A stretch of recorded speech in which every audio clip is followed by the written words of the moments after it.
My vision started to get worse back in 2012, the great year of the London Olympics and Paralympics. Looking back, I had quite a few nasty incidents outside one of the London Central stations, King's Cross. I was struck by a double-decker bus going at 30 miles per hour, just inches from death. Please welcome Pardy Gill in his journey of denial and acceptance of blindness. When I began to get more engaged with other visually impaired people, that really benefited me because I realised at that difficult period of the emotional rollercoaster of sight loss that I wasn't on my own and I could learn tips and tricks from others. Pardy is a COVID-19 survivor. I just started to get symptoms of a dry cough, a sore throat, and a heightened fever, which a few days later went up to 104, and cold shivers. I shrugged it off, but it came to the point where I had to be hospitalised and called for an ambulance because it really got very difficult. And I had the dreaded COVID test, the nasal and the tonsil swab test, and I was COVID positive. Stressing the power of learning through peers and community while bringing awareness through advocacy. A big psychological barrier, because I remember back in my school days when I saw the blind person with a white cane and I said, I'm not one of you. Even though I knew I was visually impaired, I knew my vision was good enough. Interview by Blind Abilities correspondent Simon Bonenfant. Now please welcome Pardy Gill. We hope you enjoy. We can all achieve greatness in our own unique way, and we live in such an extraordinary time now, even in these strange virtual times when we can all be uplifted and empower each other. So I think utilise all the networks that are available to you and just don't let anything stop you. Hello everyone on Blind Abilities, this is Simon Bonenfant here, and today in the virtual studio I have the pleasure of speaking with a good friend of mine named Pardy. Pardy, how you doing today? I'm doing very well. Thank you for inviting me, Simon. Much appreciated. Oh, great to have you on here. It's really a privilege to be speaking with you and very nice to talk to you. I think what I'll do first is I think I'll just tell the listeners how we got connected briefly and how we met up. We met up on a WhatsApp meetings and we've been talking for a while, and Pardy has just kind of told me his extraordinary story in his life. And I said, oh, we have to get it on the podcast. So it's great to have you here with us. Pardy, why don't you just give a little bit of an overview of your life and how your life has evolved? Okay, so I've always been visually impaired. I was born with a condition called retinopathy of prematurity, which I believe you also have, don't you, Simon? Yes, I do. Yes. You've also been a ropey baby, so I was born prematurely, and that's when the blood vessels around the retina are abnormal, leading to retinal scarring and leakage and detachment. For many years of my life, up until about several years ago, I effectively lived in the sighted world. So I've always had a lazy eye, but didn't look blind. I didn't have a white cane, and I didn't associate with many blind people after I finished mainstream education, and I led quite a successful life in varied careers. Having gone white cane training, I've embraced a new VI life.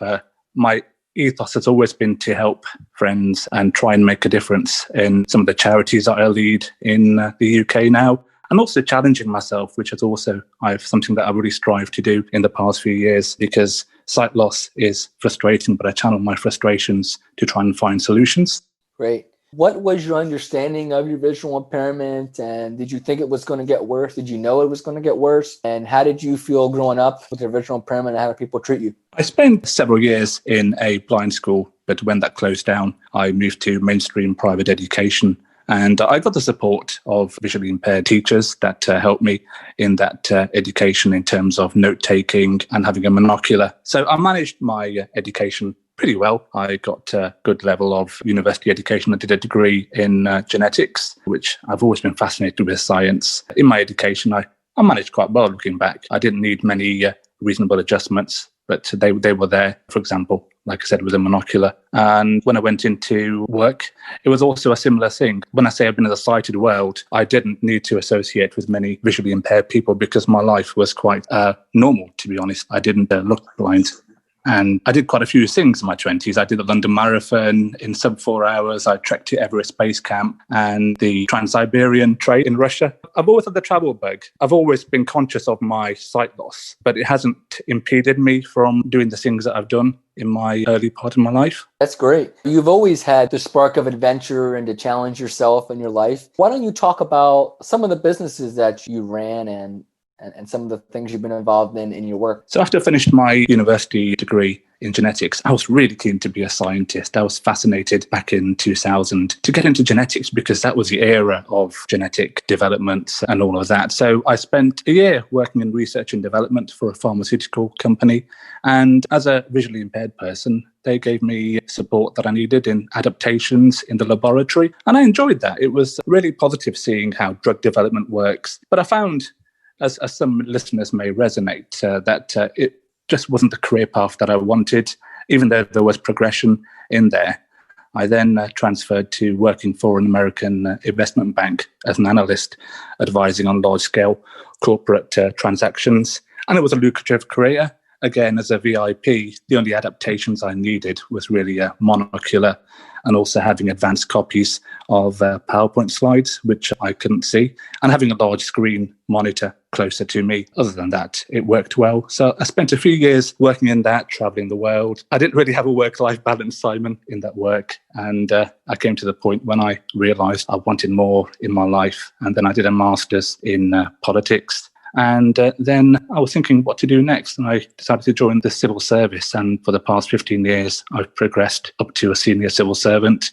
But also during that time, I've also been focusing on family businesses. I have a successful family property development business in my second home, British Columbia in Canada. So I've been keeping quite busy over the years.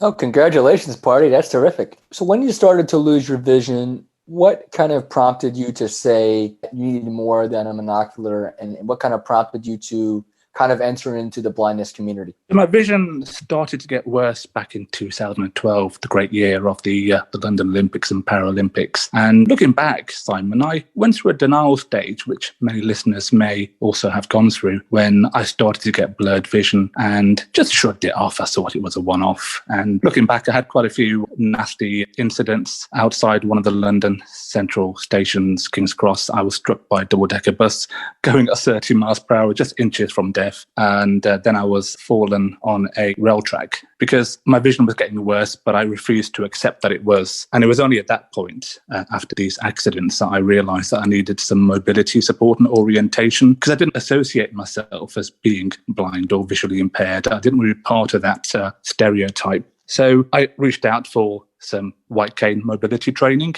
and it took me 2 years to go through that, Simon. For me, it was a big psychological barrier.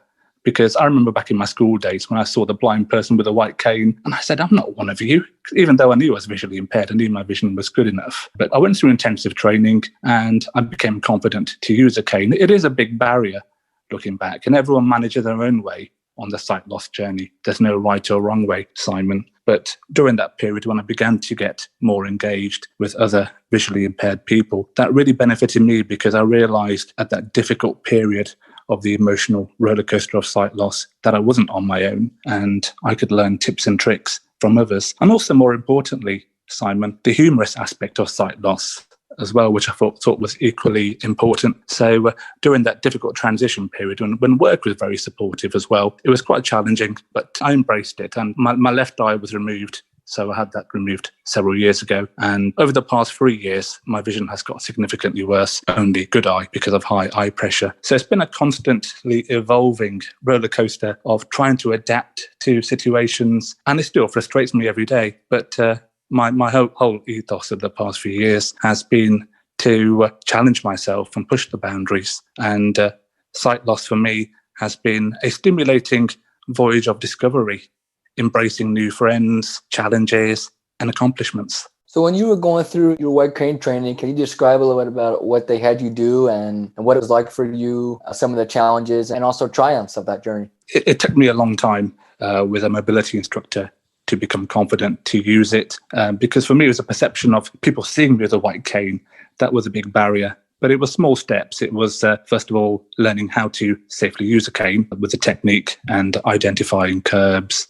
And that took some time on familiar routes, first of all, which I became accustomed to. And then once I became satisfied with that, the rehab worker started to train me on more unfamiliar routes and just following me, then giving me guidance on what went well and what didn't go well. And I think looking back, they were really calm and patient with me. And I greatly admire them for that, because it really gave me that boost, that emotional confidence that I could go out independently and now it's just second nature to me. So when you finished your white cane training, you were obviously continuing at your work in the civil service. And of course, as you said, you took the spirit of adventure and challenge with you that you had before, and you wanted to embrace it in the new blind community that you were part of. So what kind of programs did you seek out after you were finished your training to enrich yourself? And what kind of programs do you do today? Looking back, it's been quite a fascinating journey, Simon. Once I started to get more acquainted with VI friends and build friendships, I find nothing beat that peer-to-peer support. And being a good organizer in my life and a communicator, I started to see the magic in that. And I started to organize VI holidays voluntarily for friends, doing adventure breaks up in one of the national parks in England, organising the rail travel, going internationally to Tenerife and to theatre trips. And I thrived on that. It was great to see lots of VI friends getting together, having fun, and nobody talking about sight loss. It was all about embracing what we could do and what we could achieve.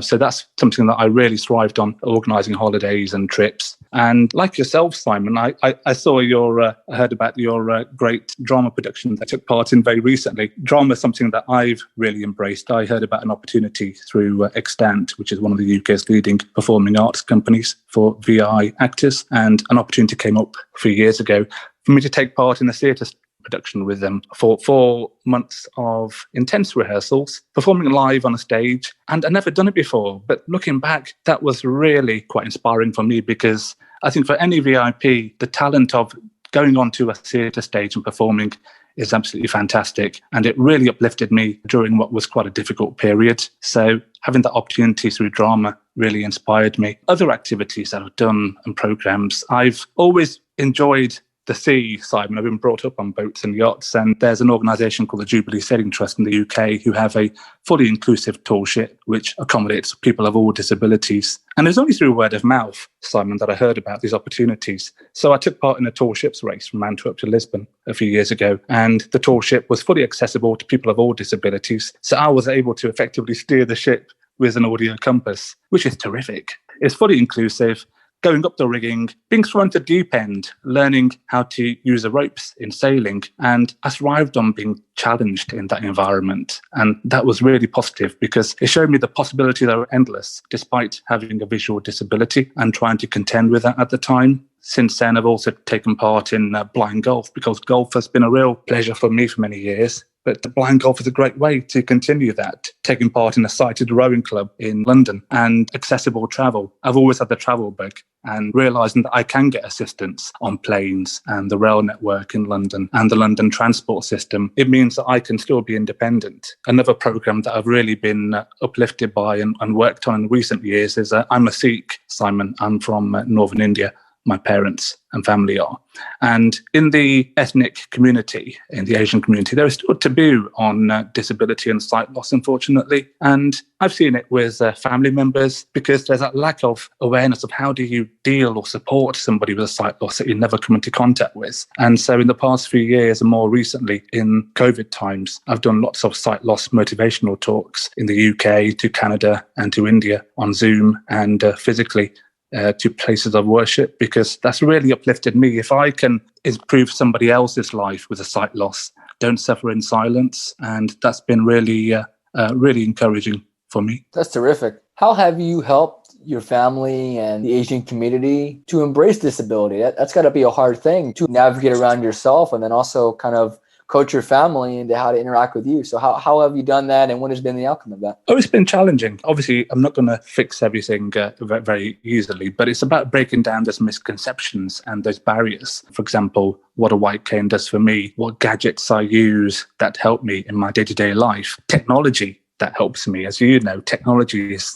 absolutely wonderful now to assist VIPs in their daily and independent living. So it's raising awareness about the possibilities that are out there and breaking down those long-held stereotypes and misconceptions. I've got a family member who recently became blind, and that's also helped to raise awareness. So it's something I'm really passionate about and working with friends in the UK to carry on doing. Oh, that's great. You also have told me many times, we've talked about it, that you're involved in the NFB of UK. And for those who do not know, the NFB stands for National Federation of the Blind of UK. And I know a lot of our listeners are going to be familiar with the NFB of the United States, but I was very pleased to know that there's a lot of work being done in the UK or on NFB of UK. Can you talk about your involvement and how you found out about it and now your board position there? Absolutely, Simon. It came about by pure chance, to be honest. In the UK, we have quite a fragmented system of support for VIPs. Listeners may have heard of the Royal National Institute of Blind People, RNIB,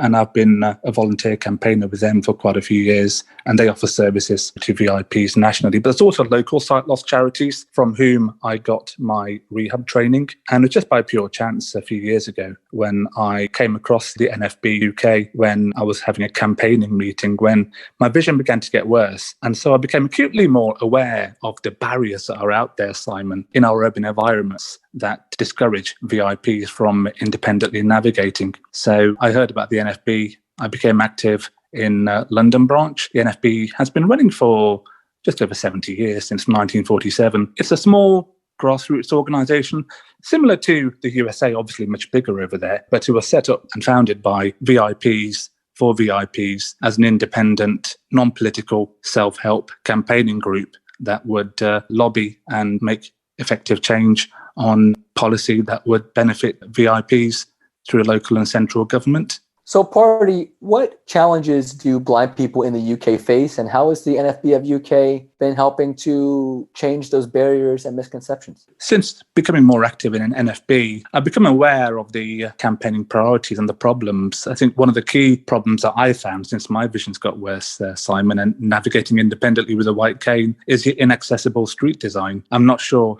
about you across the pond, but lots of urban spaces called shared spaces have cropped up in the UK and in Europe in recent years. And for listeners that don't know, shared spaces are effectively areas where the curbs and the sideways or pavements and the control crossings are all removed, with the benefit that would improve traffic navigation and also help passengers and motorists, pedestrians, to navigate. But the problem is that for VIPs, it means that you have to make eye contact, which as a blind person, you can't do. So it's caused a lot of anger amongst VIPs, and I've been really pleased to lobby on behalf of NFB UK with that, with central government. And there is currently a pause on shared space schemes. There are other priorities that we've been working on in the UK, with cyclists on pavements becoming more of a menace, the rise of e-scooters, which I know is also a problem over in North America, Simon. And also in COVID times, when accessible information is so important and access to online supermarket delivery slots.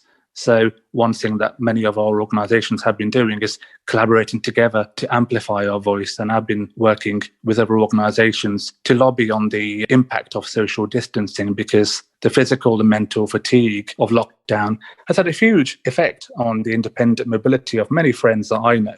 And through lobbying, we have gained some guidance from the government that can help in that area. But there's still more that can be done. Oh, yes, that's great that you're helping out with that. And of course, we could always do more, but all of it helps. So all of it helps. Pardy, you also help out in the NFB with the social aspect. And I know you just planned and you had a successful event. Can you speak on that for us, please? Well, thank you, Simon. It's been a real privilege to know some really inspiring and empowering friends in the organisations that I'm involved with, especially in the new normal that we now live in. I believe that the social connectivity of VIPs is just as important as the campaigning element. And it's something that I've been doing for quite a few years since I've become active in NFB, organising a big trip to Buckingham Palace last year when the state rooms are open and having that already described to us. But more recently, we've had an annual physical social weekend, and last year I organised that successfully for 100 VIPs, which went really well because, like I said before, nothing beats that peer support and just VIPs having a fabulous time and doing things that everyone else would do. And more recently, a little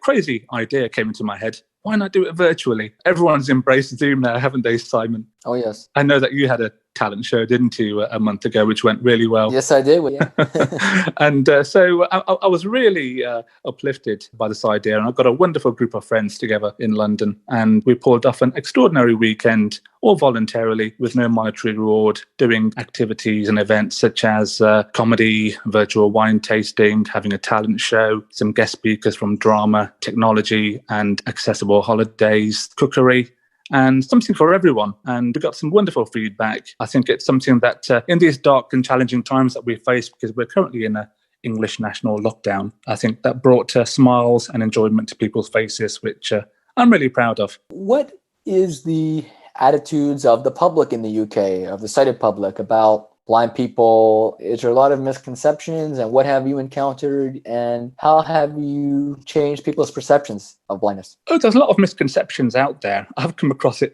over the past few years, but I think one of the positive things since the success of the London Paralympics in 2012 has been that heightened awareness of disability. But I find whenever I navigate with a white cane in London and elsewhere, people are generally very accommodating. You always get the occasional people that aren't aware, and I take it with a bit of humour sometimes, Simon. I've got a reaction a few times when people say, oh, it must be magical to be blind, and I respond with, one eye's gone past their sell-by date and the other's rotting away.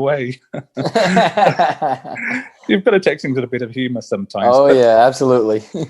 I think there's still a long way to go, because I do find that there are still stereotypes of people not understanding what a white cane is. I know in North America you have a white cane law, don't you, Simon? Yes. In the UK, we're doing well, but I think it's through our collective campaigning efforts, not just through NFB and RNIB, but through other organisations, amplifying the voice and raising awareness of that things can get better. Yes, absolutely. So right now we're in this time of COVID lockdown as we record this in November of 2020. And all of us have been impacted by COVID in some way in the lockdown and social distancing measures, but you've had a very personal brush with COVID. Can you talk about your experience on that? Definitely, Simon. So I've always been immunosuppressed since my left eye was removed, because my consultant thought I may have an autoimmune eye disease. For the past 5 years, I've been taking immunosuppressant medication. So when COVID came in the UK in March, I received a letter saying that I would be shielding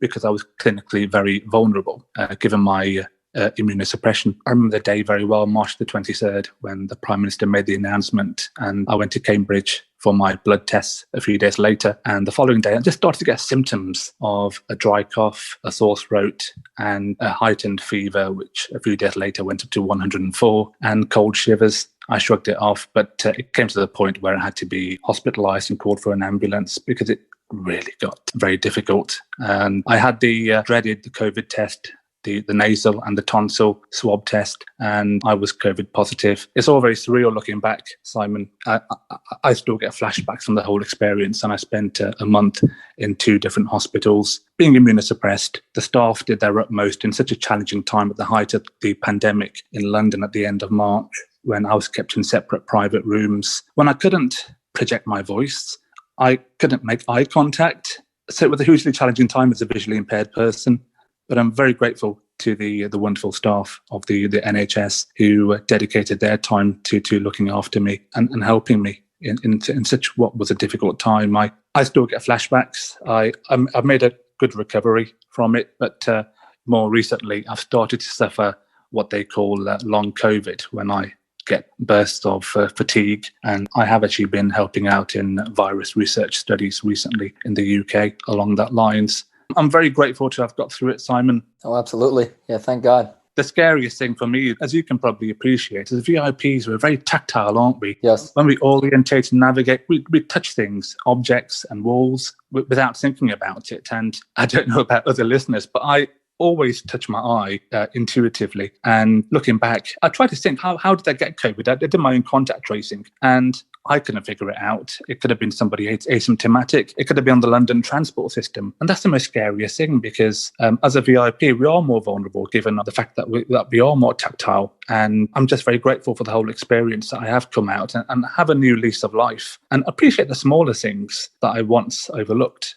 Absolutely, absolutely. It gives you a whole new look on life. It does. So given the circumstances, what ways did you communicate with the staff, and were they quick to understand your situation? It was very difficult. One thing I did take, and once, of course, I would never wish any listeners to be hospitalised with COVID. And of course, simple common sense is good respiratory and hand hygiene, sanitising harnesses and your white canes. But looking back, the measures that I took when I just had to be rushed into hospital was just getting all of my paperwork ready, the numerous letters of my medical practitioners or the medication that I'm on, and my lengthy medical history. That's something that really helped the consultants when I was in a very difficult place and I couldn't really speak at the time. And it's very difficult for my family to communicate with me, of course, as well. At the time, when I could do, I did tell the medical professionals and nurses, because as VIPs, we're taking a lot of information in our day-to-day lives, but I wanted to give out as much information as I could at the start of my visual disability. So I told them that if I was going somewhere unfamiliar, I needed them to let me know, verbally describe, audio describe everything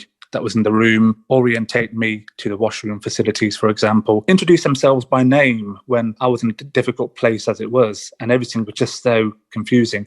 Simple things like that, which made it easy for me in that situation when obviously I couldn't project my voice. And one thing they did do was they had a physical sign in my private room which said something along the lines of blind. But that was a simple physical sign that just made everyone aware, because the medical personnel were changing day by day. So clearly they couldn't get the message across to everyone. But that simple sign just made it clear that I needed additional help and support. And they made those reasonable adjustments to me. So I think the key advice I would give to any listeners who are unfortunate enough to be hospitalised with COVID is give out that information as much as you can, because that would make your experience much easier in hospital. And that's something that I found. Oh, yes. It's really very, very good that you recovered and you are safe. That's really a miracle. So, oh, thank you. Thank you, Simon. It's looking back, it's been a traumatic time, and obviously we're not at the end of COVID, but it's been interesting because some of the treatments that have been proven to be effective, such as dexamethasone, that's something that I've been taking in my eye drops for several years, and also I've had IV steroids. The consultants are thinking that may have helped in my situation, because I was in intensive care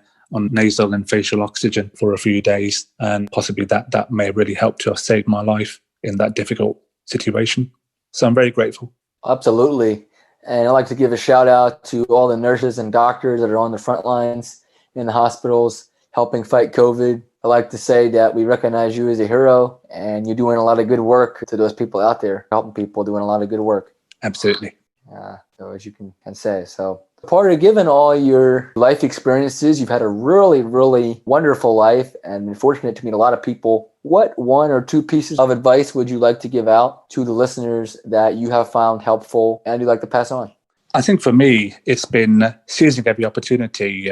As I mentioned before, if you're unlucky enough to go through vision loss at any point in your life, it's an emotional roller coaster. But I find that challenging myself and seizing the opportunities that are out there are extraordinary. And utilize your peer support networks and the technology and all the other opportunities that are out there to seize the potential, because we can all achieve greatness in our own unique way. And we live in such an extraordinary time now, even in these strange virtual times, Simon, when we can all be uplifted and empower each other. So I think utilize all the networks that are available to you and just don't let anything stop you. Absolutely. Thank you very much, Pardy, for that advice. It's really, really good. So you, like me, are into music. We share a love of music, and you really have a song that really fits your mantra in life. Can you talk about the song, and then we'll play it for the listeners? Oh, thank you, Simon. It's a song called Nothing's Gonna Stop Us Now by Starship. The words resonate with me, and I've done it on karaoke, unfortunately, a few times. But the words of, and we can build this thing together, standing strong forever, nothing's gonna stop us now, is a powerful message in my view, especially in the times that we face, when we can all work together, amplify our voice as a global VI community and reach great potential. Pardy, your life and the work that you do is a testament to the theme that nothing's going to stop us now. So Pardy, I wish you the best in all your endeavors in your life and all the people that you have helped. You really make a big difference to the blind community, and for that we are very, very grateful. Thanks, Simon. Such a great interview. Thank you, Simon Bonenfant, and thank you, Pardy Gill, for your inspiring story and for sharing your journey from denial to acceptance of blindness. And thank you for helping bring awareness to blindness around the world. Be sure to contact your state services for the blind, your Voc Rehab, and find out what they can do for you. Live, work, read, succeed. succeed. For more podcasts with the blindness perspective, check us out on the web at www.blindabilities.com, on Twitter at blindabilities, and download the free Blind Abilities app from the App Store and Google Play Store. That's 2 words, Blind Abilities. And if you want to leave some feedback, give us some suggestions, give us a call at 612-367-6093. We'd love to hear from you. A big shout out to Chichow for his beautiful music. You can follow Chichow on Twitter at LChichow. And from all of us here at Blind Abilities, through these challenging times, stay well, stay informed, and stay strong. I want to thank you for listening, and until next time, bye-bye.